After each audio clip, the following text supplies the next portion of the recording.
कन्नड अभिनेता दर्शन सध्या देशभरात चर्चेत आला आहे। पोलिसांनी गेल्या आठवड्यात एका हत्येप्रकरणी त्याला अटक केली होती। दर्शनवर रेणुका स्वामी नावाच्या व्यक्तीचा खून केल्याचा आरोप आहे। दरम्यान काय आहे प्रकरण ते जाणून घेण्यापूर्वी चॅनलवर नवीन असाल तर चॅनलला सबस्क्राईब करायला विसरू नका। या प्रकरणी पोलिसांनी दर्शनची मैत्रीण आणि कन्नड अभिनेत्रा पवित्रा गौडा हिलाही अटक केली आहे। रेणुका स्वामी पवित्राला अश्लील मेसेज पाठवायचा, त्यामुळेच या दोघांनी मिळून त्याची हत्या केल्याचा आरोप आहे।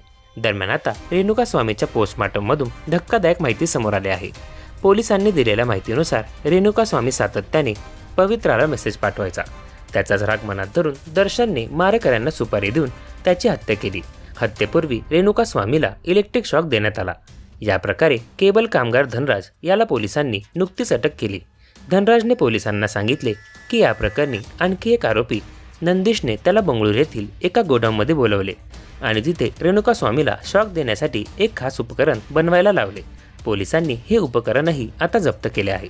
रेणुका स्वामीचे पोस्टमार्टम करणाऱ्या डॉक्टरांना त्याच्या शरीरावर गरम लोखंडी रॉडने चटके दिल्याच्या खुणा आढळल्या आहेत। याशिवाय त्याचे नाक आणि जीभही कापण्यात आले असून जबडाही तुटून वेगळा करण्यात आला आहे। याशिवाय त्याच्या शरीरातील असंख्य हाडे तुटलेली आहेत। त्याच्या कवटीवरही फ्रॅक्चरच्या खुणा आढळल्या आहेत। या प्रकरणी पोलिसांनी दर्शन आणि पवित्रासह 17 जणांना अटक केली आहे।